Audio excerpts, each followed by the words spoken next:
Waco, Texas, February 2007. The Story of the Treasure Seekers by Edith Nesbit. Chapter 12. The Nobleness of Oswald. The part about his nobleness only comes at the end, but you would not understand it unless you knew how it began. It began, like nearly everything about that time, with treasure seeking. Of course, as soon as we had promised to consult my father about business matters, we all gave up wanting to go into business. I don't know how it is, but having to consult about a thing with grown-up people, even the bravest and the best, seems to make the thing not worth doing afterwards. We don't mind Albert's uncle chipping in sometimes when the thing's going on, but we are glad he never asked us to promise to consult him about anything. Yet Oswald saw that my father was quite right, and I dare say if we had had that £100 we should have spent it on the share in that lucrative business for the sale of useful patent, and then found out afterwards that we should have done better to spend the money in some other way. My father says so, and he ought to know. We had several ideas about that time, but having so little chink always stood in the way. This was the case with H.O.'s idea of setting up a coconut shy on this side of the heath, where there are none generally. We had no sticks or wooden balls, and the greengrocer said he could not book so many as 12 dozen coconuts without Mr. Bastable's written order, and as we did not wish to consult my father, it was decided to drop it. And when Alice dressed up Pincher in some of the doll's clothes, and we made up our minds to take him round with an organ as soon as we had taught him to dance, we were stopped at once by Dicky's remembering how he had once heard that an organ cost £700. Of course, this was the big church kind, but even the ones on 3 legs can't be got for 1 and 7pence, which was all we had when we first thought of it, so we gave that up too. It was a wet day, I remember, and mutton hash for dinner, very tough, with pale gravy with lumps in it. I think the others would have left a good deal on the sides of their plates, although they know better, only Oswald said it was a savoury stew made of the red deer that Edward shot. So then we were the children of the New Forest, and the mutton tasted much better. No one in the New Forest minds venison being tough, and the gravy pale. Then, after dinner, we let the girls have a doll's tea party, on condition they didn't expect us boys to wash up, and it was when we were drinking the last of the licorice water out of the little cups that Dicky said, "This reminds me." So we said, "What of?" Dicky answered us at once, though his mouth was full of bread with licorice stuck in it, it looked like cake. You should not speak with your mouth full, even to your own relations, and you shouldn't wipe your mouth on the back of your hand, but on your handkerchief, if you have one. Dicky did not do this. He said, "Why, you remember when we first began about treasure seeking, I said I had thought of something, only I could not tell you because I hadn't finished thinking about it?" We said yes. "Well, this licorice water—" "Tea," said Alice softly. "Well, tea, then, made me think." He was going on to say what it made him think, but Noel interrupted and cried out, "I say, let's finish this old tea party and have a council of war." So we got out the flags and the wooden sword and the drum, and Oswald beat it while the girls washed up, till Eliza came up to say she had the jumping toothache and the noise went through her like a knife. So of course Oswald left off at once. When you are polite to Oswald, he never refuses to grant your requests. When we were all dressed up, we sat down round the campfire, and Dicky began again. Everyone in the world wants money. Some people get it. The people who get it are the ones who see things. I have seen one thing. Dicky stopped and smoked the pipe of peace. It is the pipe we did bubbles with in the summer, and somehow it has not got broken yet. We put tea leaves in it for the pipe of peace, but the girls are not allowed to have any. It is not right to let girls smoke. They get to think too much of themselves if you let them do everything the same as men.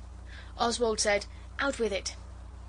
"I see that glass bottles only cost a penny. H.O., if you dare to snigger, I'll send you round selling old bottles, and you shan't have any sweets except out of the money you get for them. And the same with you, Noel." "Noel wasn't sniggering," said Alice in a hurry.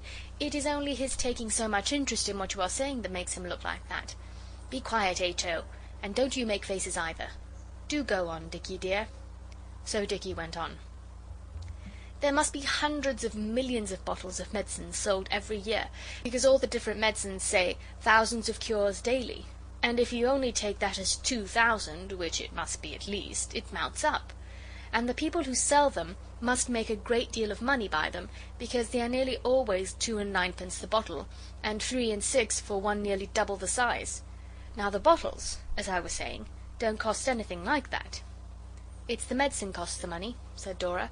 "Look how expensive jujubes are at the chemist's, and peppermints too." "That's only because they're nice," Dicky explained. "Nasty things are not so dear. Look what a lot of brimstone you get for a penny, and the same with alum. We would not put the nice kinds of chemists' things in our medicine." Then he went on to tell us that when we had invented our medicine we would write and tell the editor about it, and he would put it in the paper, and then people would send their 2 and 9 pence and 3 and 6 for the bottle nearly double the size, and then when the medicine had cured them they would write to the paper and their letters would be printed, saying how they had been suffering for years and never thought to get about again, but thanks to the blessing of our ointment. Dora interrupted and said, "Not ointment, it's so messy." And Alice thought so too. And Dicky said he did not mean it, he was quite decided to let it be in bottles. So now it was all settled, and we did not see at the time that this would be a sort of going into business, but afterwards, when Albert's uncle showed us, we saw it, and we were sorry. We only had to invent the medicine. You might think that was easy, because of the number of them you see every day in the paper, but it is much harder than you think. First we had to decide what sort of illness we should like to cure, and a heated discussion ensued, like in Parliament. Dora wanted it to be something to make the complexion of dazzling fairness, but we remembered how her face came all red and rough when she used the Rosabella soap that was advertised to make the darkest complexion fair as the lily, and she agreed that perhaps it was better not. Noel wanted to make the medicine first and then find out what it would cure, but Dicky thought not, because there are so many more medicines than there are things the matter with us, so it would be easier to choose the disease first. Oswald would have liked wounds. I still think it was a good idea, but Dicky said, "Who has wounds, especially now there aren't any wars? We shouldn't sell a bottle a day." So Oswald gave in, because he knows what manners are, and it was Dicky's idea. H.O. wanted a cure for the uncomfortable feeling that they give you powders for, but we explained to him that grown-up people do not have this feeling, however much they eat, and he agreed. Dicky said he did not care a straw what the loathsome disease was, as long as we hurried up and settled on something. Then Alice said, "It ought to be something very common, and only one thing, not the pains in the back and all the hundreds of things that people have in somebody's syrup. What's the commonest thing of all?" And at once we said, "Colds." So that was settled. Then we wrote a label to go on the bottle. When it was written it would not go on the vinegar bottle that we had got, but we knew it would go small when it was printed. It was like this: "Bastable's certain cure for colds. Coughs, asthma, shortness of breath, and all infections of the chest. 1 dose gives immediate relief. It will cure your cold in 1 bottle, especially the larger size, at 3 shillings 6 pence. Order at once of the makers to prevent disappointment. Makers: D-O-R-A-N and H-O Bastable, 150 Lewisham Road, S. E. A halfpenny for all bottles returned." Of course the next thing was for one of us to catch a cold and try what cured it. We all wanted to be the one, but it was Dicky's idea, and he said he was not going to be done out of it, so we let him. It was only fair. He left off his undershirt that very day, and next morning he stood in a draught in his nightgown for quite a long time, and we damped his day shirt with a nail brush before he put it on. But all was vain. They always tell you that these things will give you cold, but we found it was not so. So then we all went over to the park, and Dicky went right into the water with his boots on, and stood there as long as he could bear it, for it was rather cold, and we stood and cheered him on. He walked home in his wet clothes, which they say is a sure thing, but it was no go, though his boots were quite spoiled. And 3 days after, Noel began to cough and sneeze. So then Dicky said it was not fair. "I can't help it," Noel said. "You should have caught it yourself, then it wouldn't have come to me." And Alice said she had known all along Noel oughtn't to have stood about on the bank cheering in the cold. Noel had to go to bed, and then we began to make the medicines. We were sorry he was out of it, but he had the fun of taking the things. We made a great many medicines. Alice made herb tea. She got sage and thyme and savory and marjoram, and boiled them all up together with salt and water, but she would put parsley in too. Oswald is sure parsley is not a herb. It is only put on the cold meat, and you are not supposed to eat it. It kills parrots to eat parsley, I believe. I expect it was the parsley that disagreed so with Noel. The medicine did not seem to do the cough any good. Oswald got a pennyworth of alum, because it is so cheap, and some turpentine, which everyone knows is good for colds, and a little sugar and an aniseed ball. These were mixed in a bottle with water, but Eliza threw it away and said it was nasty rubbish, and I hadn't any money to get more things with. Dora made him some gruel, and he said it did his chest good, but of course that was no use, because you cannot put gruel in bottles and say it is medicine. It would not be honest, and besides, nobody would believe you. Dick mixed up lemon juice and sugar, and a little of the juice of the red flannel that Noel's throat was done up in. It comes out beautifully in hot water. Noel took this, and he liked it. Noel's own idea was licorice water, and we let him have it, but it is too plain and black to sell in bottles at the proper price. Noel liked H.O.'s medicine the best, which was silly of him, because it was only peppermints melted in hot water, and a little cobalt to make it look blue. It was all right, because H.O.'s paint box is the French kind, with couleur non venineuse on it. This means you may suck your brushes if you want to, or even your paints if you are a very little boy. It was rather jolly while Noel had that cold. He had a fire in his bedroom, which opens out of Dicky's and Oswald's, and the girls used to read aloud to Noel all day. They will not read aloud to you when you are well. Father was away at Liverpool on business, and Albert's uncle was at Hastings. We were rather glad of this, because we wished to give all the medicines a fair trial, and grown-ups are but too fond of interfering. As if we should have given him anything poisonous. His cold went on. It was bad in his head, but it was not one of the kind when he has to have poultices and can't sit up in bed. But when it had been in his head nearly a week, Oswald happened to tumble over Alice on the stairs. When we got up she was crying. "Don't cry, silly," said Oswald. "You know I didn't hurt you. I was very sorry if I had hurt her, but you ought not to sit on the stairs in the dark and let other people tumble over you. You ought to remember how beastly it is for them if they do hurt you." "Oh, it's not that, Oswald," Alice said. "Don't be a pig. I'm so miserable. Do be kind to me." So Oswald thumped her on the back and told her to shut up. "It's about Noel," she said. "I'm sure he's very ill, and playing about with medicines is all very well, but I know he's ill, and Eliza won't send for the doctor. She says it's only a cold. And I know the doctor's bills are awful. I heard Father telling Aunt Emily so in the summer. But he is ill, and perhaps he'll die or something." Then she began to cry again. Oswald thumped her again, because he knows how a good brother ought to behave, and said, "Cheer up." If we had been in a book, Oswald would have embraced his little sister tenderly, and mingled his tears with hers. Then Oswald said, "Why not write to Father?" And she cried more, and said, "I've lost the paper with the address. H.O. had it to draw on the back of, and I can't find it now. I've looked everywhere. I'll tell you what I'm going to do." "No, I won't. But I'm going out. Don't tell the others. And I say, Oswald, do pretend I'm in if Eliza asks. Promise." "Tell me what you're going to do," I said. But she said no. And there was a good reason why not. So I said I wouldn't promise if it came to that. Of course I meant to all right, but it did seem mean of her not to tell me. So Alice went out by the side door while Eliza was setting tea, and she was a long time gone. She was not in to tea. When Eliza asked Oswald where she was, he said he did not know, but perhaps she was tidying her corner drawer. Girls often do this, and it takes a long time. Noel coughed a good bit after tea, and asked for Alice. Oswald told him she was doing something, and it was a secret. Oswald did not tell any lies, even to save his sister. When Alice came back she was very quiet, but she whispered to Oswald that it was all right.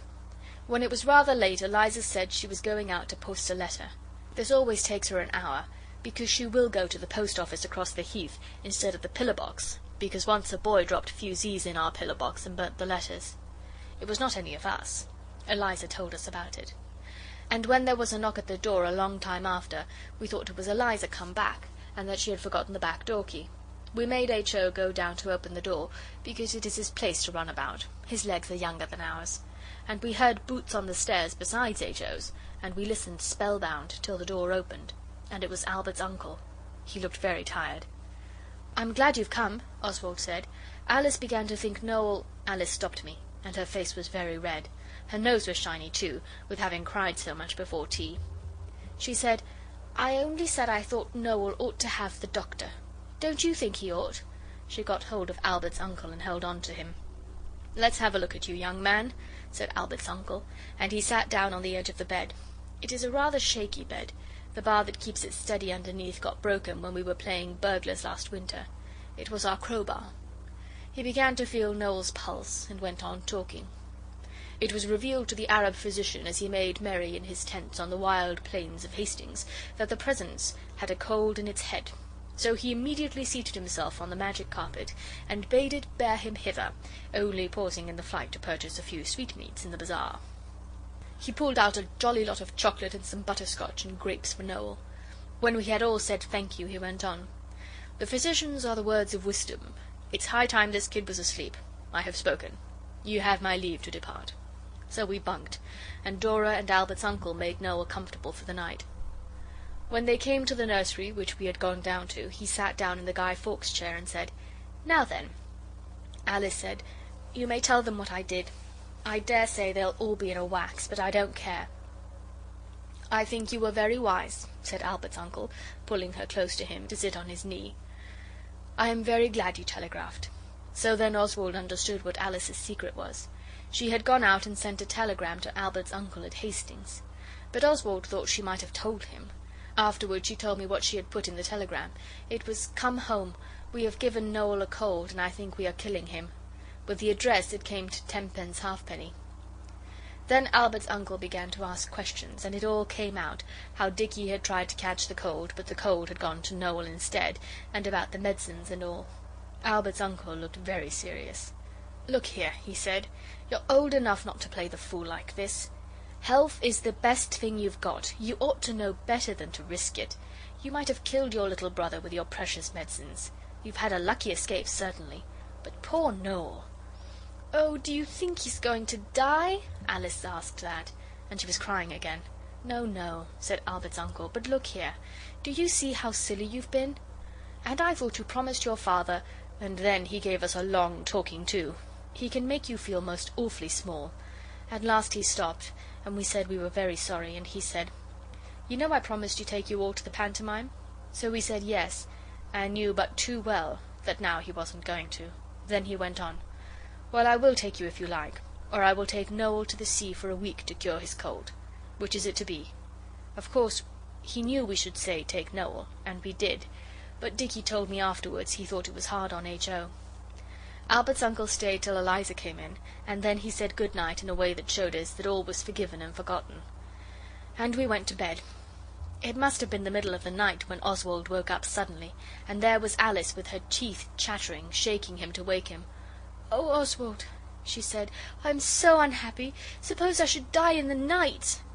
Oswald told her to go to bed and not gas, but she said, "I must tell you. I wish I'd told Albert's uncle. I'm a thief, and if I die tonight I know where thieves go to." So Oswald saw it was no good, and he sat up in bed and said, "Go ahead." So Alice stood shivering and said, "I hadn't enough money for the telegram, so I took the bad sixpence out of the exchequer, and I paid for it with that and the 5 I had.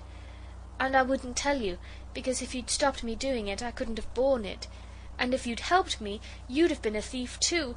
Oh, what shall I do?" Oswald thought a minute, and then he said, "You'd better have told me. But I think it will be all right if we pay it back. Go to bed. Cross with you? No, stupid. Only another time you'd better not keep secrets." So she kissed Oswald, and he let her, and she went back to bed. The next day Albert's uncle took Noel away before Oswald had time to persuade Alice that we ought to tell him about the sixpence. Alice was very unhappy, but not so much as in the night. You can be very miserable in the night if you have done anything wrong and you happen to be awake. I know this for a fact. None of us had any money except Eliza, and she wouldn't give us any unless we said what for, and of course we could not do that because of the honour of the family. And Oswald was anxious to get the sixpence to give to the telegraph people, because he feared that the badness of that sixpence might have been found out, and that the police might come for Alice at any moment. I don't think I ever had such an unhappy day. Of course we could have written to Albert's uncle, but it would have taken a long time, and every moment of delay added to Alice's danger. We thought and thought, but we couldn't think of any way to get that sixpence. It seems a small sum, but you see Alice's liberty depended on it. It was quite late in the afternoon when I met Mrs. Leslie on the parade. She had a brown fur coat and a lot of yellow flowers in her hands. She stopped to speak to me and asked me how the poet was. I told her he had a cold, and I wondered whether she would lend me sixpence if I asked her, but I could not make up my mind how to begin to say it. It is a hard thing to say, much harder than you would think. She talked to me for a bit, and then she suddenly got into a cab and said, "I'd no idea it was so late," and told the man where to go. And just as she started she shoved the yellow flowers through the window and said, "For the sick poet, with my love," and was driven off. Gentle reader, I will not conceal from you what Oswald did. He knew all about not disgracing the family, and he did not like doing what I am going to say. And they were really Noel's flowers, only he could not have sent them to Hastings, and Oswald knew he would say yes if Oswald asked him. Oswald sacrificed his family pride because of his little sister's danger. I do not say he was a noble boy, I just tell you what he did, and you can decide for yourself about the nobleness. He put on his oldest clothes. They're much older than any you would think he had if you saw him when he was tidy, and he took those yellow chrysanthemums, and he walked with them to Greenwich Station, and waited for the trains bringing people from London. He sold those flowers in penny bunches and got 10p. Then he went to the telegraph office at Lewisham and said to the lady there, "A little girl gave you a bad sixpence yesterday. Here are 6 good pennies." The lady said she had not noticed it, and never mind, but Oswald knew that honesty is the best policy, and he refused to take back the pennies. So at last she said she would put them in the plate on Sunday. She's a very nice lady. I like the way she does her hair. Then Oswald went home to Alice and told her, and she hugged him, and said he was a dear, good, kind boy, and he said, "Oh, it's all right." We bought peppermint bull's-eyes with the 4p I had over, and the others wanted to know where we got the money, but we would not tell. Only afterwards, when Noel came home, we told him, because they were his flowers, and he said it was quite right. He made some poetry about it.